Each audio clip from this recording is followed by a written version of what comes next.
guys, what's up? Welcome sa Brainded podcast. We are live sa twitch.tv/Brainded Productions. Alright. Guys, today is a special episode kasi it's the first time. Magka-guest tayo. First time sa history. Sa history ng Brainded podcast. Kahit dalawang episode Ka-start pa lang natin, di ba? May guest agad tayo. May guest agad. Ito yung the first guest. And we happen to be, delighted with her presence. Yun. Yeah. Right? So, bago natin siya introduce, guys, gusto ko lang sabihin na yung nakalimutan ko. Ano ba yun? Nandito yun eh. Wait lang, sa ano natin. Guys, meron pala kami mga social media platforms. Please leave us a like sa Facebook. It's fb.me/Brainded Productions. And meron kaming podcast na sa iTunes na kakasubmit ko lang. Actually, vina-verify pa siya. Vina-verify pa. Yeah. So, sa iTunes yon, may kita nyo just type in Brainded Productions. And then, lastly, after this, we'll be on YouTube. Brainded Productions pa din. And then, another one, SoundCloud. For audio lang. Sa IG, wala pa, no? Sa IG, gagawa pa kami. Pero just hold on. Wait lang, relax ka lang. Pero yun, so podcast sa SoundCloud, kung may ginagawa, kung nagda-drive kayo, mahaba yung drive. Alam naman, sobrang traffic lagi. Right? Traffic. Manig ka muna ng Brainded. So anyway, wala tayong patumpik-tumpik pa. She is the host of her YouTube channel, Sunkissed Somewhere, a vlogger. She talks about travel, beauty, and fashion. It's your girl, Ayn! Hey guys, it's your girl Ayn. Thank you for having me. Officially, I guess. Ay. Okay, gusto ko yan. Okay, Ayn, first of all,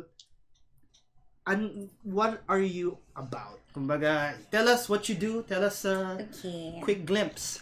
Well, I'm a vlogger, but also I work on social media. So like my whole life is social media because that's my desk job, that's my passion, ganyan. Tapos, I have a YouTube channel. I do beauty and fashion and travel.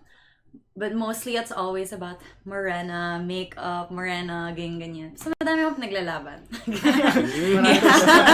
Alright. Yeah. So curious lang ako, do you vlog full-time? Like, how do you manage your time? Oh my gosh, it's so hard. Pero, I want to vlog full-time kasi yun naman yung dream ko to be able to create for myself, by myself. Pero as of now, I have 2 jobs. I have a full-time job, I have a part-time job, and then I have other clients, and then I have a YouTube channel. Tapos I have my mayroong clothing line. We'll talk more about that later. Yeah, so it's a lot of different things, but I think I make it work because I work from home. So that really helps. Pwede mo i-clarify mo lang kung saan, yung social media? How do you define it? Kasi medyo, pa ako dun eh. Yeah, well, yung day job ko kasi, like with my actual job, the one that pays me, I basically produce content for social media for accounts, yung mga brands nila. So, right now, I'm handling Qantas, the Australian airline, So, I do parang Facebook ads for Southeast Asia. Ganun. Well, official. So, paano sa ads, as in gagawa ka ng motion graphics? Copywriter. Copywriter. Yeah, so it's all copywriting. Yun nga, actually, lucky ako na they allowed me to work remotely. So, I have a team na I work with, and then, everything's online. That's how we work. Yeah. So, parang I can work on that thing, and then pag wala akong ginagawa, I can move over to my channel, edit, ganyan. Sobrang convenient niya, no? Sobra. Through online lang. Yeah, right now kasi I do freelance work din eh. Yeah. Parang astig nga na parang pinapayagan ka na for Qantas, no? For Qantas na airlines. Ako nga parang I naghanap ako ng freelance na editing and I can't seem to find one. Kailangan pumunta ka all the way sa office nila. Yeah. Actually, super swerte ako dun sa ano na yan. Kasi it started out with agency kasi. Yeah. So, I work for a digital marketing agency. Then, client ko si Qantas. But, how I parang they allowed me na lang. I transitioned from full-time employee to, they were like, okay, fine, if you wanna travel, sige na, go. Papayagan ka na. So, yun. So, I'm really grateful for the opportunity. Kasi, I don't think magagawa kang YouTube channel ko. Yeah. Kung Exactly, yeah. Makati ako It fits nag-work. right, Yeah. Awesome. So, so let's go to your vlog. How do you make your creative process? Kumbaga, how do you sort it out? Na parang, if I release this, am I going to be happy with this? Or parang, ano yung parang process mo of doing it? Actually, like, my channel isn't a professional vlogger channel. For example, my makeup tutorials, I call them not the tutorials. Kasi, nag-start ako, hindi naman ako magaling mag-makeup. So, parang, wala lang. Gusto ko lang maging vlogger. Gusto ko lang in front of the camera. Alam mo yan.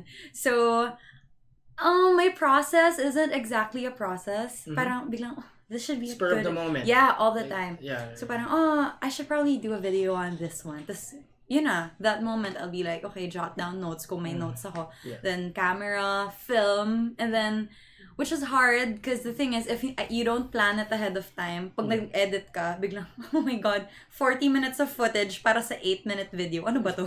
Bakit ko ginawa sa sarili ko to? Si is a wedding editor. Wedding editor. Oh my So, gosh. yung mga raw files namin, like Sobrang 6 hours, ang dami. It's hard. Wala din akong background eh. Wala akong background sa videography or film. Wala. As in, so everything was self-taught. Everything was self-taught. What software do you use? The Premiere? I use Final Cut Pro. Wow.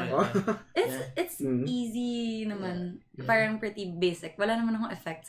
Like it's mostly just cutting and merging all the clips and mga sound effects. Ganun. What inspired you to do it? I just like the idea of being able to talk about the stuff that I wanted to talk about without having someone tell me what to do. Gusto ko yung freedom. Parang having your own platform, ikaw yung director, ikaw yung boss, ikaw din yung talent. Gusto ko yung ganun. Para it's fun. Nice. So before ka mag-vlog, ano yung ginagawa mo? Actually, I really started out as a writer. As in, yun talaga ako. Yeah. I feel like between writing and producing videos, mas magaling ako magsulat kesa sa videos. Pero, I felt like with writing kasi very limited. Alam mo yan, limited readership, mahirap i-express yung personality mo. So, I had a blog for years. Siguro mga 6 years ako nagbo-blog. Pero walang nagbabasa. As in, yung written yeah, blog. I had like I had AynBernos.net. I had kung ano-anong mga blogs na ako lang yung reader. Tsaka, ako lang. Wala talagang reader. Tapos, ayun. And then, eventually, I moved over to YouTube. Yeah. Kasi parang, wala lang. I wanted more reach na hindi ko siya makuha sa sarili kong blog. So, when I did the whole YouTube thing, that's when things started actually happening for me. Parang, oh my gosh, people can finally find me. Ganun. Anong specific video kaya yun? Or what's the magic behind the secret sauce ng Sunkiss Somewhere? Actually, the video that really parang pushed my channel forward was the Taytay Haul. Have you seen it? I saw it. Yeah. Actually, oh my gosh, promise, ako talagang number 1. Nauna ako sa lahat ng Filipino YouTubers sa Taytay. Kasi ang story doon is my mom was going shopping with her amigas sa Taytay. Sabi niya, ayun, merong tiyangge sa Taytay Rizal. Ganyan. So I was like, sama ako. Tapos pagdating ko doon, di ba wala nga akong content ideas. Parang I've been vlogging for 3 weeks pa lang. So sabi ko, ay, maganda tong haul. Kasi hindi ko afford mag Forever 21 haul. Hindi ko afford mag H&M haul. Sabi ko, ay, tiyangge. So gumawa ng haul sa tiyangge. Yeah. And then, ayun, it blew up. Nagulat kasi sila, parang, 40 pesos lang yung top mo? Yeah. Paano yun nangyari? Ganyan. So, when that blew up, ayun na, people started discovering me kasi that's how YouTube works eh. You get discovered for the title of your video, for the content na parang, viral worthy. Pero they stick around kasi when they finally see you and yung personality mo, they're like, ano yun pala siya. And then, kaya sila subscribe. Tapos yun talaga. Yeah, medyo makulit ako dun sa video na yun. Kaya diba like, oh, ang dami mo namang energy. Also, yung personality mo na rin comes into play. Curious lang ako gusto ko mag-follow up dun sa Taytay haul mo. Kasi, you're like, hindi ka parang firm believer. So, as far as your YouTube channel is concerned, na parang you don't usually wear designer fashion. Pero you do a fashion blog. Yeah. So, meron lang akong parang, I've been talking about this lately na parang, pag sinuot lang ba, let's say for example, ni Gary V, ang isang hat, papatok ba yung agad yung hat na yun? Honestly, like, how does that work? Influencer culture, sobrang iba siya. As in, meron talagang, may power talaga yung influencers na may big platforms to yung mga shopping trends. Talaga, obviously, kung hindi afford ng tao, hindi talaga, hindi mabenta. Pero, if the brands use the right influencers to reach the markets na gusto nila, talagang it really works. Kasi, people, especially with YouTubers and bloggers, parang mas relatable than celebrities. Kasi parang, they started from scratch Parang we started from scratch. Normal person, biglang may sariling channel. So, when we recommend, at least, ganun yung usual mindset. Like, when YouTubers, bloggers recommend, it's much more believable kasi they're actual, like, real people na actually ginagamit ng products, ganun. So, I guess that's how it is. Ganun, well, ako kasi, I don't recommend anything na I don't believe in. So, parang ganun. Parang ano siya, no? Parang, alam mo yung Supreme? Yung ngayon, yung sobrang... Don't you think it's just the hype? For some, yeah. Sometimes it's the hype. Yeah. For hypebeast? Hype? Yung ba yan? Hypebeast? Pero nagsuot ka ng Supreme brand? Kasi I can't afford it. Ano lang ako. Yeah. As in, like, honestly, if you look at my wardrobe, it's all Tiangge or ukay-ukay items. Dito, like, I don't buy anything designer. And I feel like yun din yung doon mo makikita na hindi ka naghahabol ng label Na parang hype Doon siguro yun yung mga authentic fashionistas, I would say. Yeah. That's just that's an opinion. At saka factor din yung nagdadala. Wala sa brand yan ang damit. Yeah. It's true. You know my outfit today? This... Sige nga, isang mabilis na OOTD, guys. What up? Itong jacket na to, this is 20 pesos. Bagyo ukay-ukay. Oh yeah, there's another episode. Tapos nag-research talaga. Tapos my pants are, inukay ko to sa Japan. I think 150 pesos. Tapos mom jeans na magandang quality. So yun, yung outfit ko today, di ba? Yeah. It's not the brand. Yeah. It's not the brand, okay? It's the person. It's the sa mga taong nagdadala lang. So I bring up yun. Okay, so moving on, guys. Moving on. What do you love most about vlogging?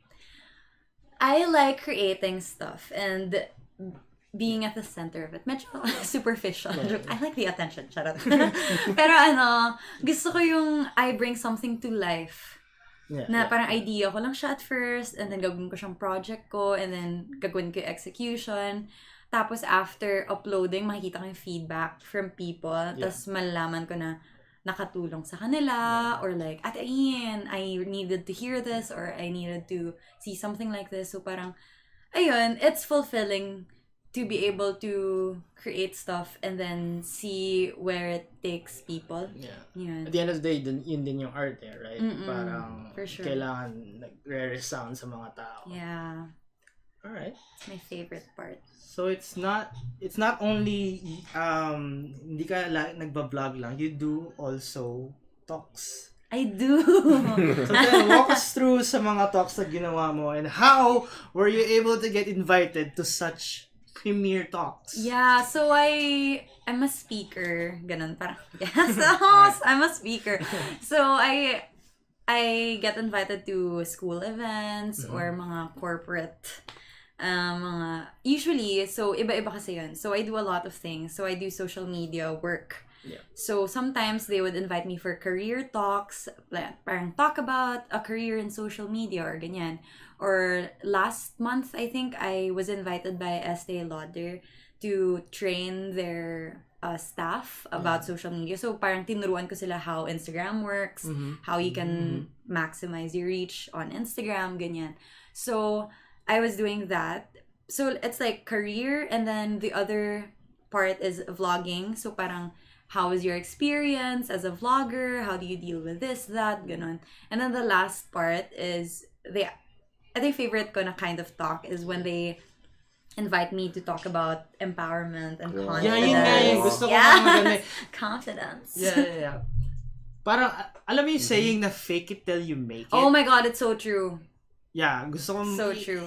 In your experience, how would you define that? Or how would you reinforce that idea? Kasi ako, like, whenever I do talks about empowerment and confidence, that's always what I say. Like, confidence is a process. Self-love is a process. Empowering yourself is a process. You don't wake up one day, biglang, ganda ko, ganyan. Hindi ganun eh. So, you wake up every day and you tell yourself all the stuff that you need to hear. You wake up every day, and every day, it's parang nagpa-practice ka at being confident. And every day, it gets better.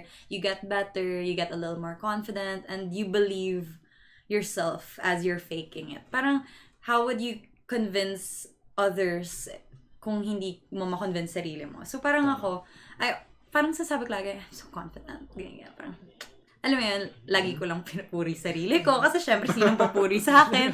Ganyan. Tapos, ang dami mga tao na parang, pag tinitignan nila ako, ay, grabe, ang confident mo, ganyan. Tapos, syempre, but they don't know your the upbringing. days na, syempre, may days na insecure ako, may days na I look at the mirror, I don't like what I see, yung may mga ganun pa rin.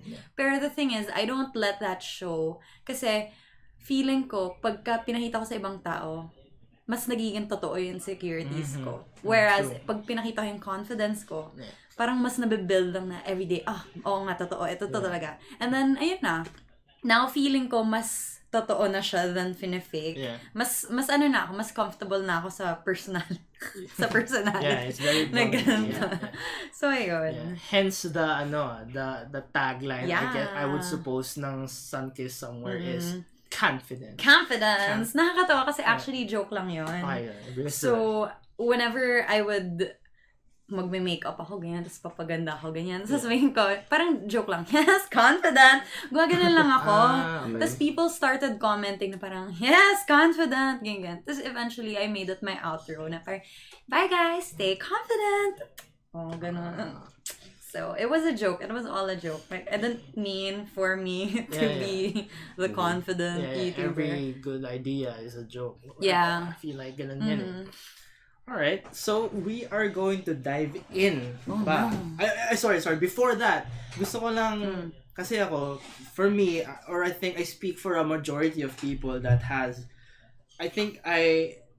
ako kasi meron ako social anxiety konti. Kasi you doing these talks, where do you get it from? Kumbaga, ano yung parang common denominator na advice na kinukuha sa'yo? I think it's all experience-based. Yeah. As in, when I do talks, usually pag empowerment talks or confidence, I actually don't have a presentation. I always try to prepare, but like last minute, I'm like, you know what? This is a small group. I'd rather just talk to them as Ayn, as a friend, ganyan. Yeah. So I tell them about my personal story, my personal history, and then that's how I learned everything You know, like based on experience. So yun talaga. Wait, ano? Yung question na Yeah. Kumbaga, where do you grab the confidence? Oh yeah, it's all... I can't imagine myself, like, ako nga, sabi ko nga lagi sa girlfriend ko na I can't teach kasi kaya ko one-on-one lang. Kasi at least mas madali ako mag-build ng relationship when it's just the two of us. Yeah. Pero pag if it's a congregation, parang I get, no pressure ka. I'm not. Yeah. Actually, sanayan rin siya. And when I started, it was parang, it's not that I want to tell them what to do. Yun yung lagi kong in-emphasize. I'm not here to tell you what to do. I'm here to tell you what I did. And then, you can take what you want to apply sa buhay mo, ganyan. And then, ayun, parang I find it easier kasi it's just like I'm telling my own story. And then, obviously, parang I don't feel like I'm experienced enough or successful enough para sabihin sa'yo, this will work, this won't work. Yeah. So, I can only speak about myself. So, when I think about that, parang less pressure. Parang, wala, i-share ko lang yung alam ko. Tapos, kayo na, bahala kung ano. Yeah, you don't have to please everyone. Yeah. You can't talaga eh. Yeah. Mahirap. May hugot ka yeah. na. Ayun, isa pa. Okay, mamaya pala. Sorry. Yun pa, one more thing. Like, just give up trying to please everybody. Yeah. Just do what makes you happy and you think will make other people happy. Pero, yung pressure, bahala na how other people take it. As long as you do your best. Tama.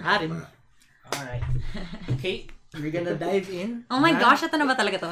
Mag-dive in na tayo sa YouTube channel mo. First of all, may nakita akong story mo sa Instagram na Siargao 2017. Yes! There oh my was God. something about Siargao 2017 na needs a bit of context. Wait, akala ko naman, when you said you were gonna ask about my relationships, akala ko, Wait lang! Hindi pa. Sure, okay. Siargao 2017, we need more context. Okay, so... Excited sa relationship? I didn't realize... No, part to na story. Pero like, I didn't realize this was gonna be brought up. But, okay. So, sure, when I moved back to Manila, diba? Yeah. Kasi I was, I moved back here. I decided to, newly single, so I decided to start solo traveling. So, the first trip that I did was Mount Pulag. Kaso, sinamahan ako bigla nung last minute nung coworker ko. Last minute, biglang sumama siya. Yeah. So, parang, it was kind of solo, but really not exactly. So, after that, I booked a trip to Siargao kasi yung friend ko, she was living there. Tapos, uuwi na siya ng December. So, sabi niya, if I'm gonna visit Siargao, punta na ako agad. So, ako, sabi ko, wala naman akong boyfriend, wala naman akong commitment. Wala naman akong, di ba remote work na ako. So parang, like there's no reason for me not to go. So, ayun. So, nagbook akong ticket, punta akong Siargao. Tapos, oh my gosh, Siargao was so fun. Kasi, my friend... Was it actually your first Siargao? That was my first, okay, yeah. Go ahead. So, first time ko sa Siargao, tapos first time ko mag-isa, may backpack lang. Yes, parang eat, pray, love, ganun. Okay. So, I had my backpack on, and then a little money, pocket money, tapos 1 week ako sa Siargao. And then, yung friend ko, meron siyang work doon and meron siyang house, pero she didn't let me stay with her kasi ayoko din naman. Gusto, I wanna meet people, I wanna go out. So, I stayed at this hostel. Tapos, it was so fun kasi yun yung first time ko to be alone. I've been in a relationship since I was 14. Okay. As in, lagi ako may boyfriend. As in, never ako naging alone, for real. Yeah. So, when I went to Siargao, as in talaga, wow, I'm a free woman. Yeah. Tapos, tas everyone sa hostel, kasi ganun yung solo travel culture. Yeah. Almost everyone's alone, and then you meet friends sa hostel. Yeah. So, it was really nice. I met people from everywhere. Like, I had a friend from London, Spain, Israel. Tapos may mga locals din na naging friends ko. Tapos, alam mo yan, it's just a nice group. We did everything together. So, we would surf in the morning. As in, gising kami maaga, surf. And then, mag-lunch kami. And then, afternoon, magnanap, tulog. Tapos gising kami, walwal, ganyan. Super fun. Fun. That was our life for a week. We even went camping. We went to this remote island. Yeah. Like, we took a boat, 15, 20 kami. Yeah. And then, yun, parang it was just so freeing na, kasi sanay ako corporate job, you go to university, and then desk job, and then you find a guy, you marry him, you have a family. That was it. I never really thought na I could do so many other things. So parang Siargao was my turning point na parang, oh my God, anong ginagawa ko? Muntik ako ikasal. Pero, I mean, I could have, there was so much more to life. Ang dami ko pang people na makikilala, ang dami ko pang places na mapupuntahan, and I loved not having restrictions. So, parang yung freedom talaga na just go wherever. Yun, dun ko siya na-realize. So, Siargao will always be special to me. I guess yung Siargao 2017 is a good segue to the juiciest topic, Oh my which is actually after the break, guys. We're gonna go. we have a break. Yeah, we're gonna go have a break.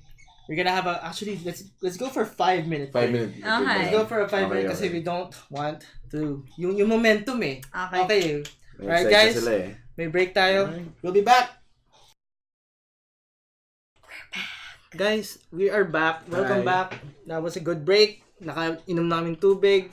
Okay na kami. Nakaihi na. Nagpalit na sila ng Oy, tumutunog. Tumutunog pa to. Alright guys, nag-pick up tayo sa 2017 Siargao. And Yes. may connection to eh. Ayun. And could you do the honors of actually connecting these kung ano yung nag-udyok sa'yo? Yeah. Yun, like, as I've said, when I got back from Japan, so, fresh kasi yun. September, on my birthday. Fresh kasi yung alin? Yung break up! Okay. Okay na. Tapos na. So, I flew home. Kasi sa Japan, papakasal na kasi kami. Engaged ako. Yeah. Tapos, we were engaged. Yeah. Okay, background. Oh my God, I can't believe I'm... Okay, so we were... we were engaged kasi I was already living in Japan. Mm-hmm. And we were gonna get married supposedly, but things didn't work out, ganyan. So I flew home na kasi parang sabi ko, you know what, if it's not gonna happen, uwi na lang ako kasi I had a life in Manila and I still will have a life in Manila. So parang ako to stay and linger doon, tas parang wasn't happening naman, so umuwi na ako. So that's what really pushed me. Parang andun ako sa, kasi nag-start ako mag-remote work, so wala nang office. So, pag uwi ko, parang start over from scratch. Wala akong boyfriend, wala akong fiancé, wala akong bahay. Bumalik ako sa parents ko, syempre. So, I lived with my family again. So, parang it was like, oh my God, ano gagawin ko? Ang bata ko, like, I'm 23. Tapos, di ba, it's pretty young. Like, I never planned to get married at 23. But, it was, like, to be fair, it was a really good relationship. Yeah. Which is why I said yes. As in, like, I would have said, if ganun ulit yung circumstances, I would do it again. So, parang no regrets talaga. It's just that Was it a mutual one? A mutual breakup? Yeah, okay. It was mutual. Okay. Kasi, ayan, it just wasn't working out na. So, nung finally pag uwi ko dito, sobrang parang early set quarter life crisis eh. Biglang, what? Plan ko was to move in with him, be abroad na, continue my YouTube channel, still work sa digital marketing. Pero nung pag-uwi ko, biglang, what am I gonna do with my life now? Yun. So, that's when I started booking trips. Ayun. Kaya ako na-end up sa Siargao. Tapos, dun talaga, it was so eye-opening for me. Nagbago yung yung pace ng life ko. Curious lang ako sa sinabi mo na actually watch your video na parang how to get over a breakup. Yeah. Yeah. Meron siya sinabi about lahat ng mga things, yung mga trinkets na kinip nyo ng relationship nyo. She didn't say throw it away. Yeah. Which is actually parang, I wanna touch up on this. Kumbaga, why would you keep it? Are you currently keeping those? Is there, ito yung question. Will there be a time na those trinkets will be back on the shelves or kumbaga for display? No, not really. Kasi, to be honest, like, I have no plans of getting back together with him. Okay. So, let's just get that straight. So curious lang ako, why is it kept? I actually keep all of my memorabilia from all my past relationships. So even high school boyfriend, I still have like the pictures, yung letters. I don't know, because I really value my relationships. So even if tapos na, even if it was just puppy love, like I know, kasi I'm a very sentimental person. I always look back at all my old posts, my old writing. So even sa old relationships, I know na at one point when I'm like 70 years old, I would want to look back and see all the love letters. Alam mo yung mga ganong stuff. That makes sense. That makes sense. But I don't keep the receipts. Hindi na yung mga ganon. It's more like mga gifts, mga little trinkets, mga bookmark, yung mga ganon. Yeah, ganun lang. I'm just a very sentimental person. But I don't actually open them and go through them. Talagang wala lang. It's just there. So one day I can look back. Pero not really because I'm still holding on to them. Okay. Alright. Okay. I guess we've got... Medyo nakuha na natin. Gets niya naman ginagawa. Okay. So gusto ko munang puntahan natin yung Demusio video. Joke lang. Gusto natin munang i-break it down. Okay, I'll leave it to you, Ayn, to give the context of what happened. Okay, so if you guys haven't seen it, I made a response video to David Demusio's video called Why Dating in the Philippines is so hard for white guys. And basically, what he talked about is... So here's a subject. Yeah, ayun. Parang nahihirapan daw yung white guys mag-date sa Philippines kasi merong 3 classes daw ng girls. Diyan ako nag-cringe. Yeah, ako din. Nag-cringe talaga ako. So basically, dinivide niya sa low class, middle class, high class girls. Now, my problem with it is, he's not even Filipino. So, and nandito lang siya for 3 years. So why would he be qualified to classify Filipino women? Yeah, diba? and the point na sinabi niya na parang, how can you call a person, any person, male or female, low class? How could that be in the same sentence? For me, that's parang, it's a bit degrading. It is degrading. Yeah. The way it was phrased, I think he was trying really hard to be politically correct, pero hindi talaga nag-work for me kasi I know how it is here in the Philippines. I've lived here all my life. And for some white guy to talk about it sa YouTube channel niya with 400,000 views, bakit ikaw yung nagsasalita instead of us? We should be talking about ourselves if that's the case. Yun talaga parang... Gusto ko rin na parang naging defensive ka pa sa kanya na parang it's okay na parang if it's his opinion. Yeah. Pero the thing is, it's parang he's making it a universal truth. Yeah, exactly. That's my problem. If you're gonna say something on the internet, put a disclaimer na this is based on my experience. Exactly, Sinasabi niya naman yun. Yeah. But my issue is the way he said it, it wasn't an opinion. It was like, sinasabi niya parang, this is information, a guide for white guys. Yeah. So if you go to the Philippines, this is what you'll see, this is what you'll find. Parang ako, excuse me, you've never met me. You've never met my friends. Parang, how could you talk about this like this? Hindi talaga. Sobrang, oh my gosh, the first time I saw the video, as in talagang yung dugo ko kumukulo. Gusto ko lang himayin natin yung low class. How he actually, gusto ko mag-dive tayo doon sa sinabi niya. So, ang low class Filipina daw ay basically nasa slums. Basically nasa slums. Provincial. And ang sabi niya, I don't wanna quote him on this, pero I think what I have understood is, ang sabi niya, wait lang. Pag nasa part ka ng low class bracket, you rely on the looks lang. And yan yung puhunan mo, stop, huwag ka na mag-aral, looks. Ang sinasabi niya kasi parang, pagka maganda ka daw, pero mahirap, parang mas madali yung buhay mo kung gagamitin mo na lang yung looks mo. So, that's why most of the pretty girls from that bracket, yun din ginagawa. You can't generalize like that. You can't make irresponsible statements like that. Especially with his following. He has 200,000 subscribers. Tapos, kauri na siguro. That's really, parang talaga, hindi po acceptable. And what even, parang mas na-hurt ako as a Pinay. Kasi, yung mga Filipinas mismo na nagko-comment, they were like, yeah, great job, white dude. That's the truth. Parang, what? Ayun lang. Parang, na-shock talaga ako na they were supporting his statements. So, I felt like I really had to do the whole response video. Because otherwise, wala. Siya lang yung pakikinggan. And then, nobody called him out on Tsaka his... given na ang dami niyang subscribers, 200,000, di ba? 200,000. Sobrang... Yeah. Wala. Dami. It's so irresponsible. It's so irresponsible. Actually, I actually regret na parang can we pull up the video? Or actually, can we see the comment section of the of his video? Na parang, I want to see if there's people na actually nag-agree or... na parang, countering. Is there people actually a saying lot. The top well, the first one isn't.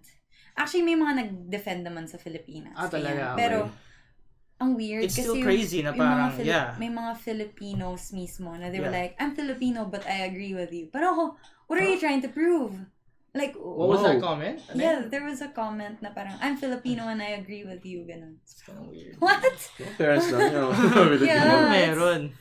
Okay, so, can we get an excerpt from that video? Na parang, gusto ko i-play yung parang hindi ko alam if he understands how air quotes work.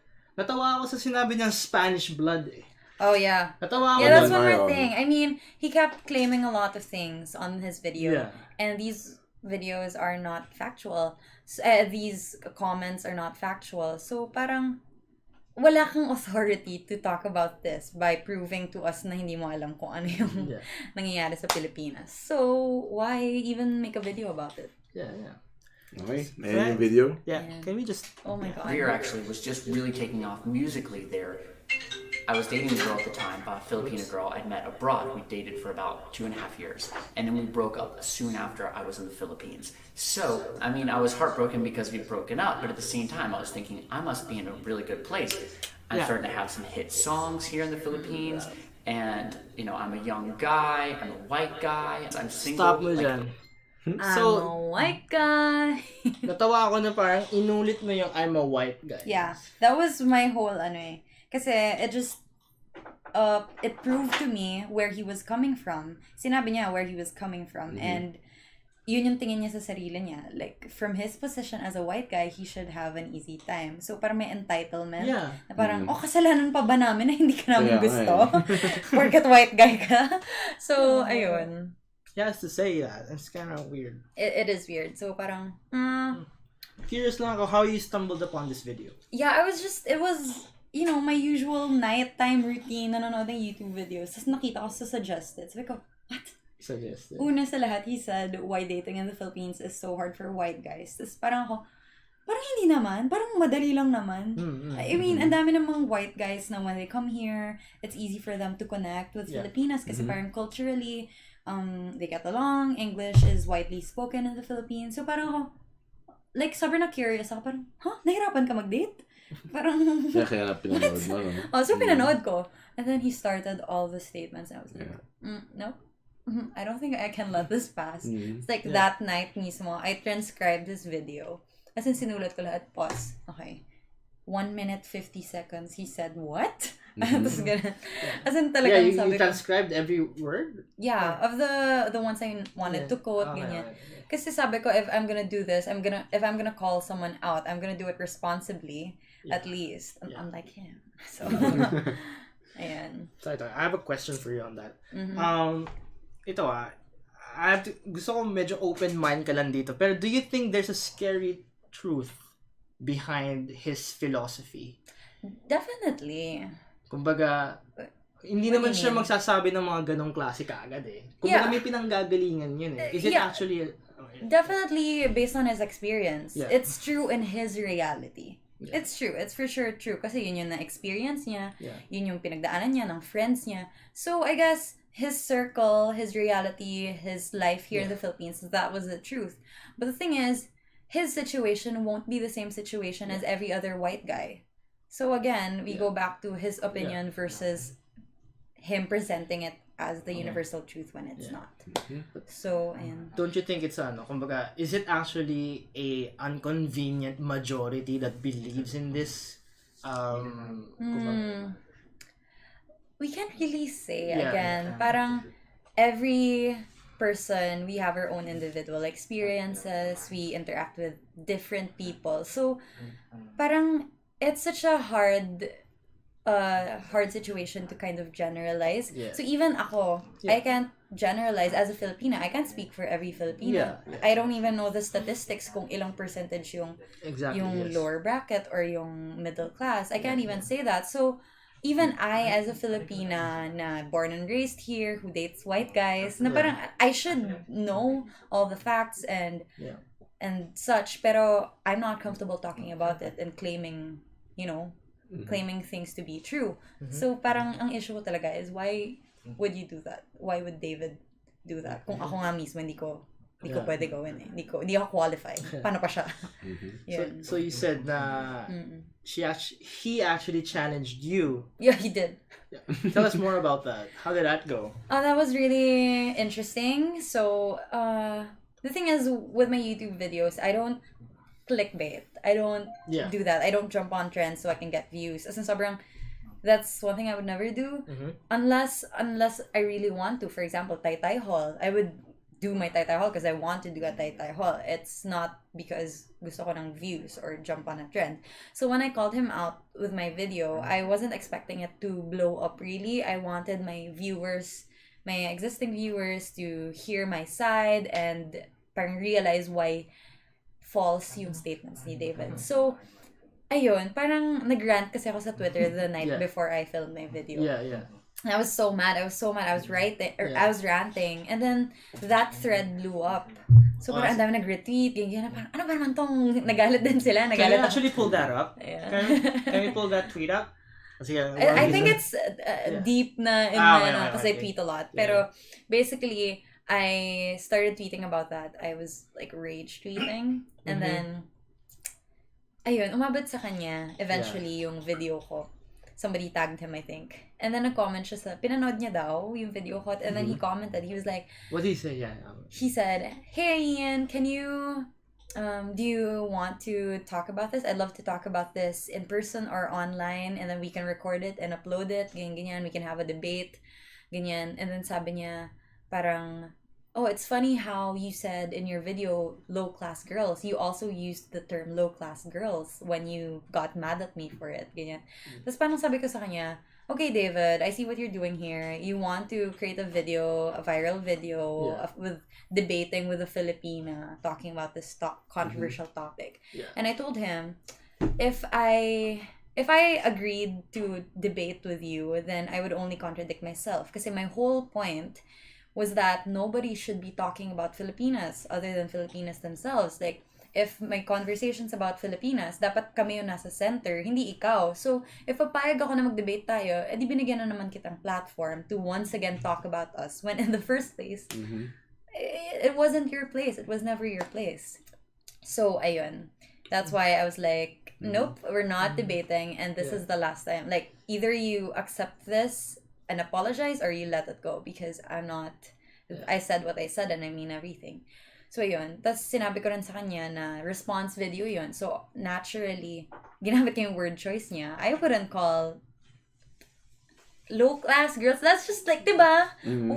Parang there's no such thing. I mean, you can talk about it economic class wise, ganyan. Pero low class. Kasi sa vlog ko, Kasi I feel like he sees women based on financial status. Kumbaga, if you have 20 pesos on your bank account, you are low class. Low class ka na. You don't deserve to live right now. Parang ganun yung tingin niya eh. So parang he doesn't look at the personality. I know exactly. And that's again problematic. Pero personal choice yun kung ganun siya. Pero don't talk about it as if it's fact in front of your 200,000 viewers. Irresponsible. Alright. Yeah. Okay, move on from that. Goodbye. Goodbye, Dave. We would like to talk about Morena. Dalawang beses na yan! Wait! Guys, ano wait lang. Ano yun? Meron kaming game na tinatawag na dalawang beses na yan. You know that song? You know that alam niyo tune? yun. Ano to? Okay. Si Dan will explain the rules to you. I will fix everything. We have a game surprise for you. Shut! Okay. What the heck? So, yeah. Explain. We have cards here. So, basically, once we shuffle these cards, isa-isa tayo mag-draw. Okay. Wala yan. Ay, if you face up na. And yan. Tapos, pag nagka-pair, Okay. let's say, 7 to 7, Ah. either of us, sisigaw tayo ng... Sino unang makasigaw ng 2 beses na yan, siya yung panalo. Okay. Anong Basta price? may ano yung price? Maestro? Yung price secret. Okay. Secret pa yung price. Sige. So, 2 beses na yan. Okay. Gets? Got it. Okay. Just catch the first pair. Okay. First pair. Not necessarily na sa akin, basta sa'yo, sa kanya, sa akin. First, shuffle ko lang yung cards. Shuffle yung card, please. Are we still live? Yes, we are. We are live! Ay, ito na yung Alright. Guys, meron kami first game ng Brainded production. It's called Dalawang Beses na Yan! Okay. So basically, alam nila yan. Basically, ang mangyayari lang, do you know poker? Do you play poker? Yeah. Okay, so tanggalin mo lahat ng knowledge mo sa poker. Yun nga eh. Tanggalin mo lahat ng knowledge mo sa poker, tapos itira mo lang yung pairs. Okay. So pag nakakita ka ng pair, you just have to shout, Dalawang beses na yan! Dalawang beses na yan! Okay. Okay? Do I Are we draw ready? lang? Just draw, lang, tapos sabi, it doesn't matter.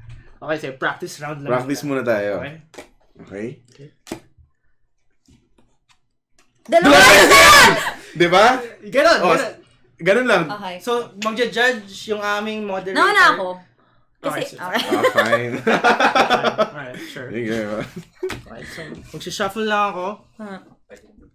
Okay, i-move ko lang to para makita ng audience yung card. Na? At makikisigaw rin sila. Pwede sila sumigaw ng dalawang beses yan. Pero wala Sino pa. ba yun? Beses na yan!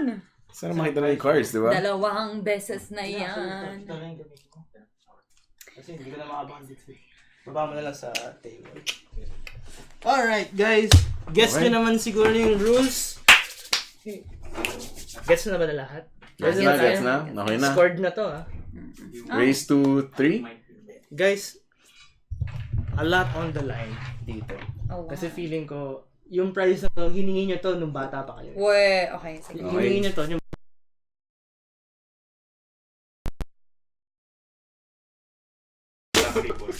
So black table lang. Guys, ready na? Meron na ba tayong close-up? Okay, may kita nila. They can play along. Okay.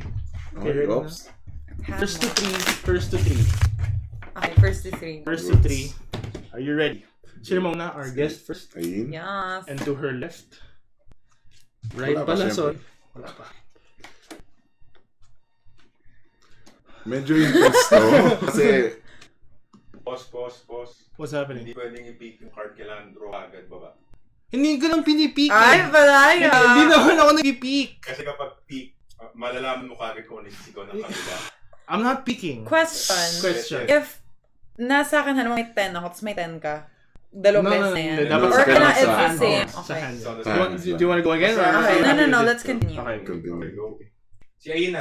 Ay, sorry. Sorry. Okay. Okay. Okay, fine. Okay. One. Okay. Sa ilan? Okay. So, lang na lang. Intense game, guys. Gusto ko yung cards niyo, Yeah, it's cats. You know what? It's cats.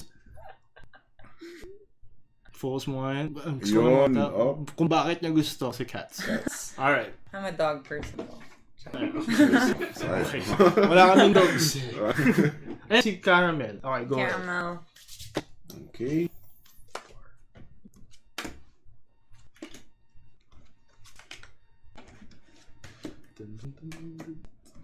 Intense game. Dapat pala may music tayo dito. Grabe. Ah. Kailangan kabisa. Okay. Feeling ko si Dan. Diba? Dalawang best.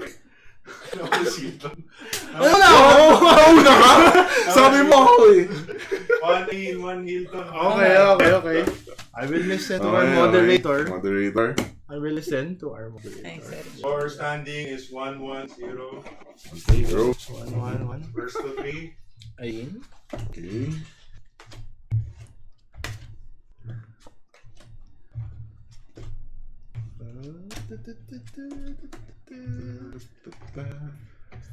Tarot. Joke lang. Wala pala. Hirap. Ako na ba? Mas mahirap to ah. Oo nga eh. Hindi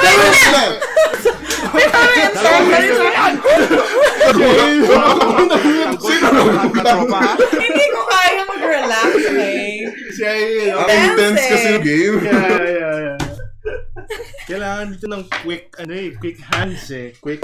Couple deck. Standing, Shuffle deck. 2 Ayin, 1 Hilton, 0 Dan. 0 Dan. For the win na to, Ayin. For the win. Ba't ko sumisgaw? Why am I yelling? Sorry, hindi pala na-shuffle yan. Shuffle mga. Wait lang, sorry. Guys, for the win. And I feel like pag nanalo si Ayin dito, she'll like The price. so the price. Sobra. I feel like nung bata tayo gusto natin yun. Alright, let's go. Ito na. Acceptance kaya yun. Ay, nako po. You could say na pwede yun. Okay. So far.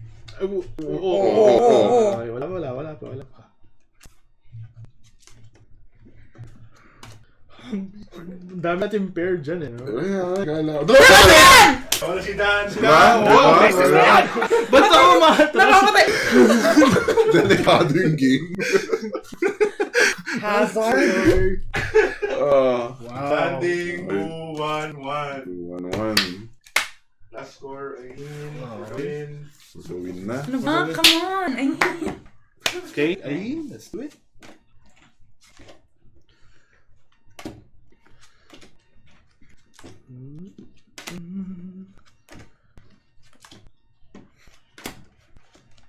Dami ba Dami na yan?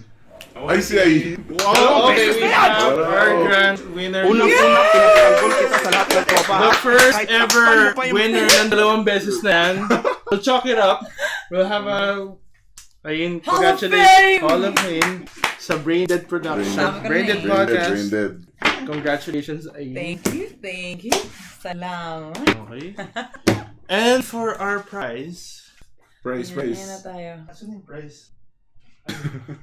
Ayin, alam ko na nursery ka. Oh! Wala akong ganyan ng nursery. Kaya nga, gusto mo yun eh. Guys, ang prize nga pala, pag nanalo ka dito, meron kang very good with stars. Okay? Kailangan kong validation. Word. Importante yan. Yeah. Uuwi kang panalo. Yung panalo. Pakita mo sa mga mama, very good. Oh, Where do you want it? Are you proud of Here? me yet? Okay, guys. Yan. Very good. Very cool. Nakalagay very cool. Very good. Very good dapat yun. Very good. Very good. Very good. Hindi ko alam kung makikita niyo pero I think, basta it's a stamp. Basta it's the stamp. It's a stamp nakuha ko ng nursery. Very good. Congratulations, Ayin. Yeah. Very first winner. I think, Ayin, winner. Okay. Oh. I win. Win. Back to the ball game. Ay, sorry. Hindi mo naman makakapal. Ayoko. Guys, balikan natin si Ayin. Tayo. Nag-intense yung game na yun. Congratulations. Thank you. 2 beses na yan! Thank you.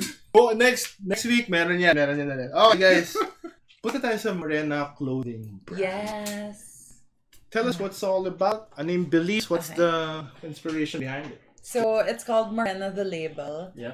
It's my clothing line. It's really statement piece na sassy statements, quotes na about Morenas, about, being proud of our skin color, ganyan. So, the inspiration, first behind the business idea, I've been doing this for a long time, I would say. So, my very first business venture when I was younger, I sold band t-shirts. So, like, nung high school ako, I was in second year high school. I was 14 years old. Yung friends ko may band. Tapos, I created support shirts for them. So, my dad was like, you need capital, ganun. Tapos, binigyan ako ng dad ko ng capital for t-shirts, like 100 t-shirts. Tapos, inubos ko. Ayun, tapos nabenta ko. Tapos, that was it. That was my very first parang t-shirt business. Tapos, yun, ginagawa ko siya. Halimbawa, sa mom ko, meron siyang need sa work, or sa work sa badminton, whatever niya, ako nagde-design ng shirt nila, tas papaprint ko. So like, I've been dealing with shirt suppliers and stuff for a long time na. Tapos, I've always wanted my own parang merch for my channel. But the thing is, parang ayoko ng Ayn Bernos related. Kasi parang, bakit siya magsusuot ng Ayn Bernos? Parang, what? Why would anyone want to, parang I just don't think I'm that big for people to want to wear my name. That's just weird. And even if I were big, parang, wala lang. It's not very comfortable with the idea.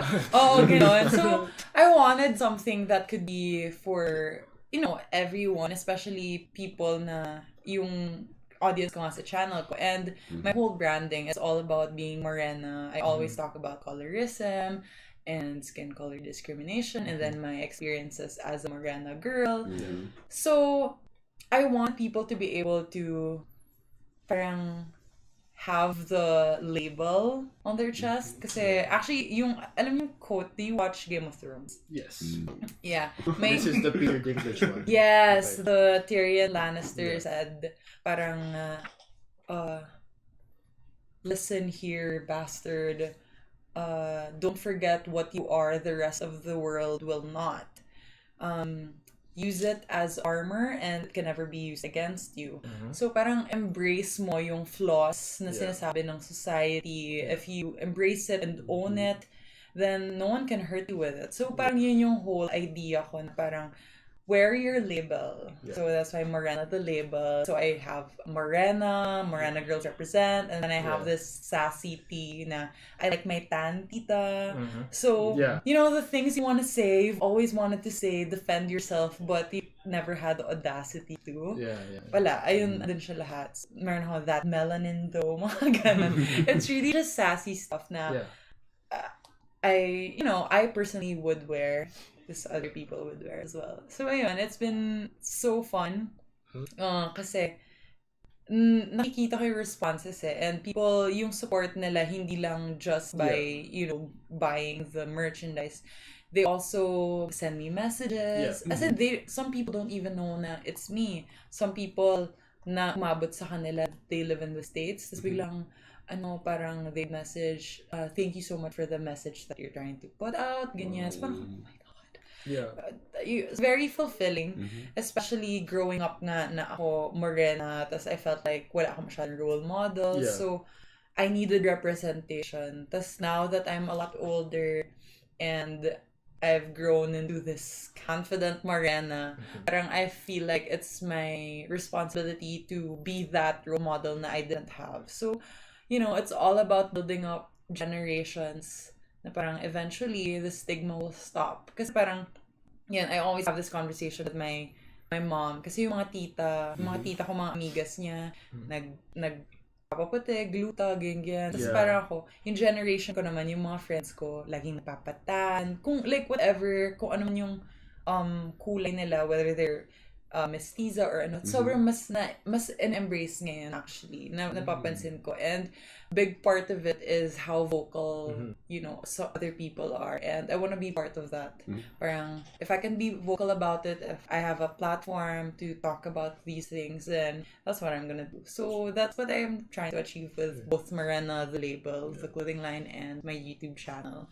So yun. Especially dito sa Pilipinas, di ba? Parang, I would say na maraming gusto mong puputi. I think it's... Yeah, for sure. Even now. There's nothing wrong with that. Kung gusto mong magpuputi. Personal preference.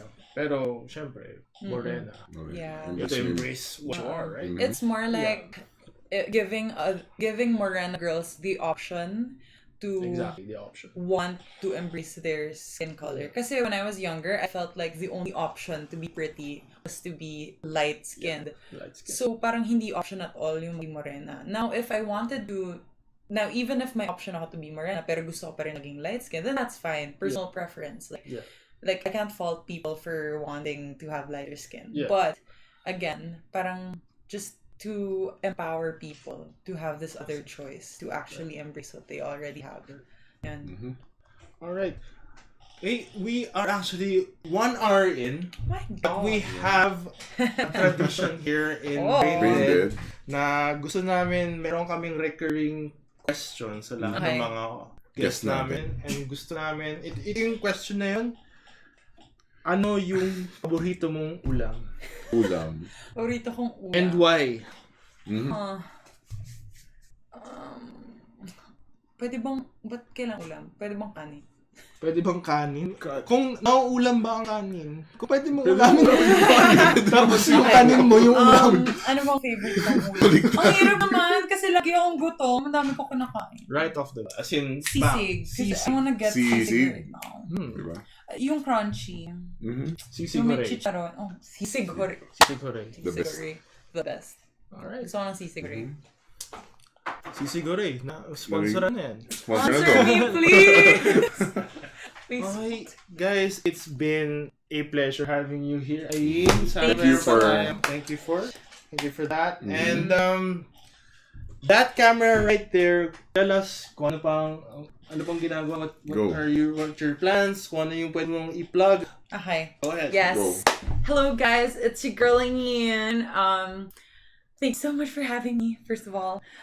Second of all, I post on YouTube every now and then whenever I have time to do so, but I try to do it regularly. It's youtube.com/c/Ayn Bernos. And please check out my clothing line. It's you can check it out at shirt.ly/Morena the label. We'll be rolling out more products soon, more designs, so it's gonna be really fun. Yes. Thank you. All right, Stay thank confident. you. Stay confident. Stay Stay confident. confident. Stay confident. confident. Guys, thanks for hanging out. Sadly, yun na lang yung matitira namin. You're busy. She's busy all the time. Okay, guys, thank you for Thank watching. you. Thanks, Ayn, for joining Thank you us. so much. Thank you for watching Brainded. Peace out. Woo!